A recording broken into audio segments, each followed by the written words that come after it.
Claudio Giovanni Antonio Monteverdi I, baptized the 15th of May 1567, the 29th of November 1643, was an Italian composer, choirmaster, and string player, a composer of both secular and sacred music, and a pioneer in the development of opera.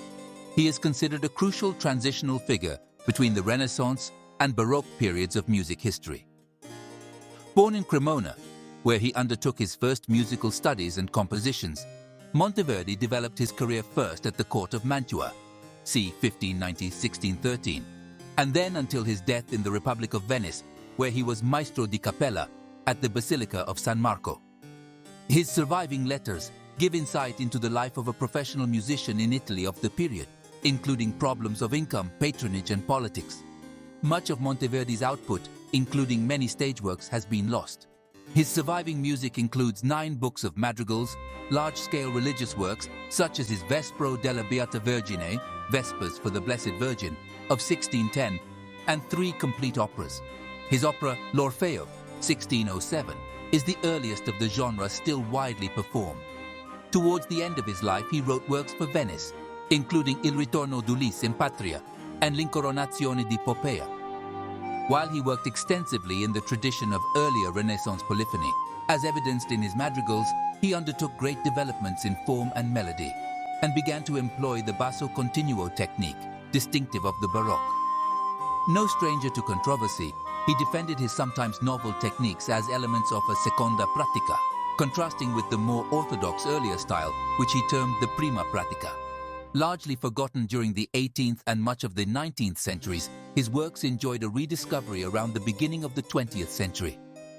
He is now established both as a significant influence in European musical history and as a composer whose works are regularly performed and recorded. Cremona, 1567-1591. Monteverdi was baptized in the church of SS Nazaro e Celso, Cremona, on the 15th of May 1567. The register records his name as Claudio Juan Antonio, the son of Messer Baldassare Monteverdi. He was the first child of the apothecary Baldassare Monteverdi and his first wife Maddalena, née Zignani. They had married early the previous year.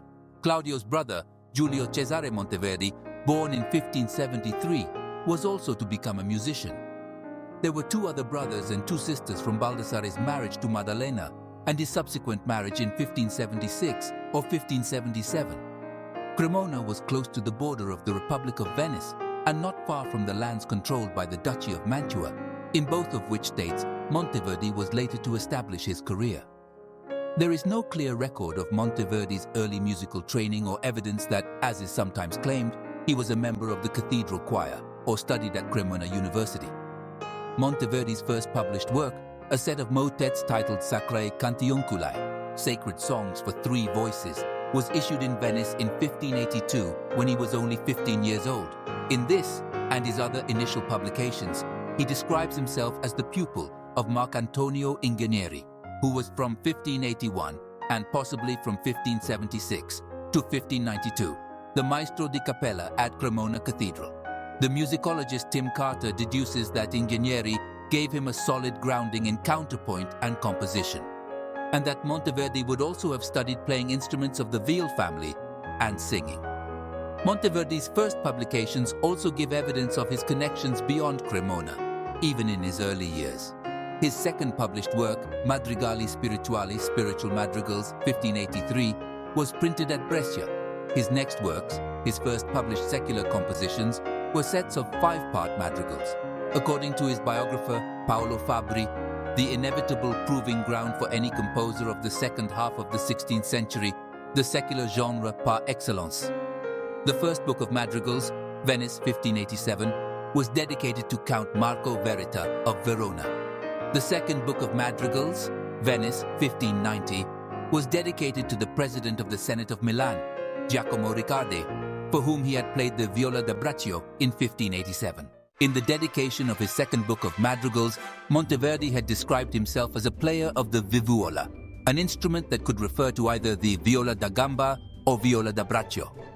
By 1590 or 1591, Monteverdi had entered the service of Duke Vincenzo the Gonzaga of Mantua. In the dedication to the Duke of his third book of madrigals, published in Venice in 1592, Monteverdi recalled, how the most noble exercise of the vivuola opened to me the fortunate way into your service. Monteverdi's instrumental prowess, which he likened to flowers, and his compositions, which he described as fruit that matures to serve more worthily, signaled his intentions to establish himself as a composer of note. Duke Vincenzo, eager to elevate his court as a musical center, sought out leading musicians of the time. Upon Monteverdi's arrival in Mantua, the maestro di capella at the court was the esteemed Flemish musician Giaches de Wert. The court also boasted other notable musicians, including the composer and violinist Salomon Rossi, his singer-sister Madama Europa, and the tenor Francesco Rassi. In 1599, Monteverdi married Claudia de Catanese, a talented court singer. The couple had 3 children: Francesco, born in 1601, Massimiliano, born in 1604, and a daughter who tragically died shortly after birth in 1603. Monteverdi's brother, Giulio Cesare, joined the court musicians in 1602. When Giaches de Wert passed away in 1596, his position was filled by Benedetto Pallavicino. However, Monteverdi's talents did not go unnoticed by Duke Vincenzo. Monteverdi accompanied the Duke on military campaigns in Hungary in 1595 and on a visit to Flanders in 1599, where he encountered the canto alla française, or song in the French style. This influence was later reflected in Monteverdi's Scherzi musicali, which incorporated French-influenced poetry by Gabriello Chiabrera. Monteverdi's presence at the court of Mantua during this period was significant. He may have even been part of Vincenzo's entourage in Florence in 1600 for the marriage of Maria de' Medici and Henry IV of France, where Jacopo Peri's opera Euridice, the earliest surviving opera, was premiered. Upon the death of Pallavicino in 1601, Monteverdi was appointed as the new Maestro di Capella, solidifying his position and influence within the court of Mantua. This period marked a flourishing chapter in Monteverdi's career and personal life as he continued to push the boundaries of musical expression and innovation. At the turn of the 17th century, Monteverdi found himself the target of a significant musical controversy. Giovanni Maria Artusi, an influential Bolognese theorist, launched an attack on Monteverdi's unconventional compositions. In his work, L'Artusi ovvero delle imperfezioni della moderna musica, published in 1600, followed by a sequel in 1603, Artusi condemned Monteverdi's use of harmony and his innovations in musical modes. He pointed to extracts from Monteverdi's unpublished works, which later formed parts of his 4th and 5th books of madrigals, as examples of these so-called imperfections. Artusi's critiques were grounded in the orthodox polyphonic practices of the 16th century, which Monteverdi's music boldly defied. Despite Artusi's attempts to engage Monteverdi in correspondence over these issues, the composer initially refused to respond. However, Monteverdi found an unexpected champion in a pseudonymous supporter known as l'ottuso accademico, the obtuse academic. Eventually, Monteverdi broke his silence in the preface to his 5th book of madrigals. He explained that his duties at court had prevented him from providing a detailed reply, but promised a forthcoming response titled Seconda Pratica, ovvero perfezione della moderna musica, the second style or perfection of modern music. Although this work never appeared, Monteverdi's brother, Giulio Cesare, later clarified that the Seconda Pratica was not a radical departure from previous styles, but rather an evolution that complemented them. The Artusi controversy, despite its contentious nature, ultimately elevated Monteverdi's profile. His earlier books of madrigals were reprinted, and some were even published in Copenhagen in 1605 and 1606. The poet Tommaso Stigliani eulogized Monteverdi in his 1605 poem O Sirene dei Fiumi, and the composer and theorist Adriano Banchieri praised Monteverdi's expressive qualities in 1609. Modern music historian Massimo Ossi has contextualized the Artusi issue within Monteverdi's artistic development, suggesting that the controversy, while defining Monteverdi's historical position, revolved around stylistic developments that the composer had already outgrown by 1600. The non-appearance of Monteverdi's promised treatise may have been a strategic decision, as by 1608, Artusi had become reconciled to modern musical trends, and the Seconda Pratica was well established. Yet Monteverdi's dedication to defending his musical principles persisted. Letters to Giovanni Battista Doni from 1632 revealed that Monteverdi was still preparing a defense of the Seconda Pratica in a treatise titled Melodia. This work, which he may have continued to develop until his death, underscores Monteverdi's enduring commitment to his revolutionary approach to music. In 1606, Monteverdi's life took a pivotal turn when Vincenzo's heir, Francesco, commissioned him to create the opera L'Orfeo, with a libretto by Alessandro Striggio for the carnival season of 1607. This masterpiece, performed twice in February and March, featured Rassi in the title role, who had previously sung in the first performance of Eurydice, witnessed by Vincenzo in 1600. Following the success of L'Orfeo, Monteverdi composed another opera, L'Arianna, in 1608, with a libretto by Ottavio Rinuccini. This opera was intended for the grand celebration of Francesco's marriage to Margherita of Savoy. Tragically, all the music from L'Arianna is lost, except for Ariadne's Lament, which resonated deeply and became immensely popular. Amidst these artistic triumphs, Monteverdi faced profound personal hardships. His wife passed away in September 1607, and in March 1608, the young singer Caterina Martinelli, who was to play the title role in L'Arianna, succumbed to smallpox. These losses, compounded by the relentless demands of his work and his deteriorating financial situation with the Gonzagas, took a toll on Monteverdi. Seeking respite, Monteverdi retreated to Cremona in 1608 to recover. In a bitter letter to Vincenzo's minister, Annibal Ciepio, he sought an honorable dismissal, though his request was denied. Despite an increase in his salary and pension, Monteverdi began to explore other opportunities. In 1610, after publishing his Vespers dedicated to Pope Paul V, Monteverdi traveled to Rome, ostensibly to place his son Francesco at a seminary, but also to seek new patronage. That same year, he may have visited Venice, where a significant collection of his church music was being printed, with similar intentions. The death of Duke Vincenzo on the 18th of February 1612 marked another turning point. When Francesco succeeded him, court intrigues and cost-cutting measures led to the dismissal of Monteverdi and his brother Giulio Cesare. They returned to Cremona, nearly penniless. Despite Francesco's death from smallpox in December 1612, Monteverdi could not regain favor with his successor, Cardinal Ferdinando Gonzaga. However, in 1613, upon the death of Giulio Cesare Martinengo, Monteverdi auditioned for the position of maestro at the Basilica of San Marco in Venice. He submitted a mass and was appointed in August 1613. Tragically, on his return to Cremona, he was robbed by highwaymen at Sanguinetto, losing his 50 ducats and other belongings. Monteverdi's journey, marked by artistic brilliance, personal loss, and relentless pursuit of patronage, laid the foundation for his enduring legacy in the world of music. In the early 1630s, a series of disturbing events cast a shadow over Monteverdi's world. In 1630, Mantua was invaded by Habsburg armies who besieged the plague-stricken town. After its fall in July, the invaders looted its treasures and dispersed the artistic community.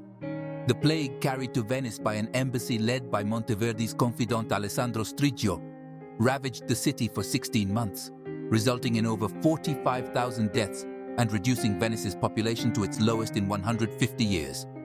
Among the victims was Monteverdi's assistant at San Marco, Alessandro Grandi, a notable composer in his own right. The plague and the aftermath of war had a devastating effect on Venice's economy and artistic life. Monteverdi's younger brother, Giulio Cesare, also succumbed to the plague during this period. By now in his 60s, Monteverdi's pace of composition slowed. He wrote a setting of Strozzi's Proserpina Rapita for a Mocenigo wedding in 1630, though only a vocal trio survives. In November 1631, he composed a mass for deliverance from the plague for San Marco. His collection Scherzi Musicali was published in Venice in 1632. In 1631, Monteverdi was admitted to the tonsure and was ordained a deacon and later a priest in 1632. Although these ceremonies took place in Venice, he was nominated as a member of the Diocese of Cremona, suggesting he may have intended to retire there. These years of turmoil and loss profoundly impacted Monteverdi, shaping his later works with a depth of emotion and spirituality that would resonate for centuries. As the dark clouds of plague and war began to lift, a new dawn emerged for Claudio Monteverdi and the city of Venice. In 1637, the opening of the Opera House of San Cassiano, the first public opera house in Europe, revitalized the city's musical life and sparked a resurgence in Monteverdi's creative spirit. This marked the beginning of a prolific period, despite his advancing age. In 1638, Monteverdi published his 8th book of madrigals, a testament to his enduring genius. This collection included the Ballo Volgendi il Ciel, likely composed for the Holy Roman Emperor, Ferdinand III. The dedication of this work underscored Monteverdi's continued influence and recognition at the highest levels of European society. The years 1640 and 1641 saw the release of Selva Morale Spirituale, an extensive collection of church music that showcased Monteverdi's deepened spirituality and artistic maturity. During this period, he also composed music for Strozzi's Accademia degli Unisoni in Venice and created the ballet La Vittoria d'Amore for the court of Piacenza. Despite his many achievements, Monteverdi was not entirely free from his responsibilities at San Marco. On June 9, 1637, he penned a complaint to the procurators about a singer, Domenicato Aldegati, who had insulted him publicly. This incident reveals the challenges Monteverdi faced even at the height of his career. Monteverdi's contributions to opera during these years were particularly notable. He revised his earlier opera, L'Arianna, in 1640, and composed 3 new works for the commercial stage. Il ritorno d'Ulisse in patria, The Return of Ulysses to his homeland, 1640, Le nozze d'Enea e Lavinia, The Marriage of Aeneas and Lavinia, 1641, and La incoronazione di Popea, The Coronation of Popea, 1643. Though the music for Le nozze d'Enea e Lavinia is lost, the introduction to its printed scenario credited Monteverdi with the rebirth of theatrical music, suggesting his works would endure through the ages. In his final surviving letter dated August 20th, 1643, Monteverdi, already ailing, sought resolution for his long-disputed pension from Mantua, requesting the Doge of Venice's intervention.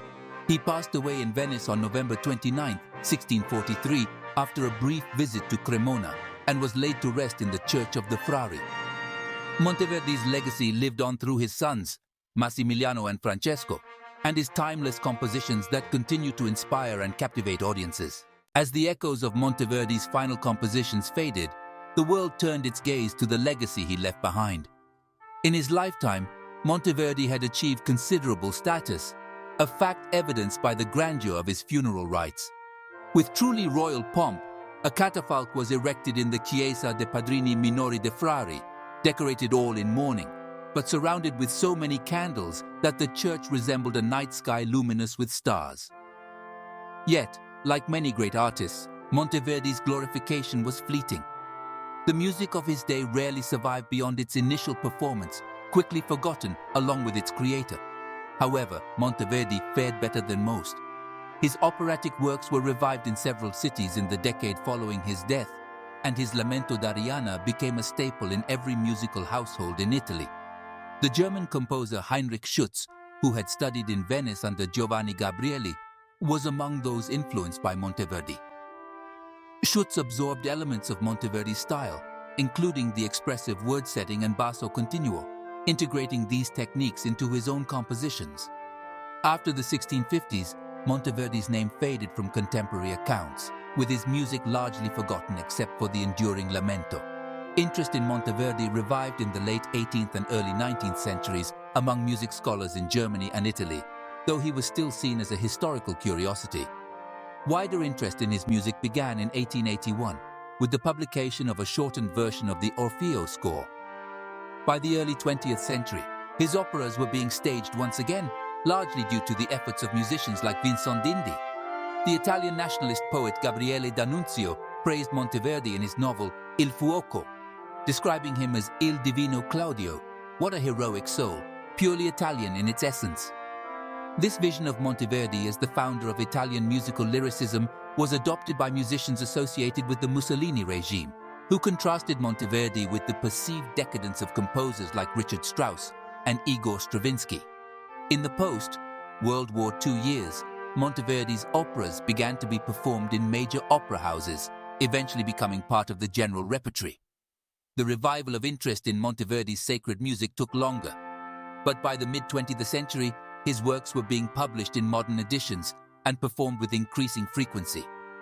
Today, Monteverdi's surviving operas are regularly performed worldwide, and his influence is recognized by modern critics as the most significant composer in late Renaissance and early Baroque Italy, and one of the principal composers in the history of Western music. His music is celebrated for its effective projection of human emotions, making it timeless and relevant for both theatre and chamber music. Monteverdi's legacy is a testament to his genius, bridging the late Renaissance and early Baroque periods, and inspiring generations of musicians and composers. His ability to convey human emotions through music ensures that his works continue to captivate and inspire audiences, keeping the spirit of Claudio Monteverdi alive through the ages.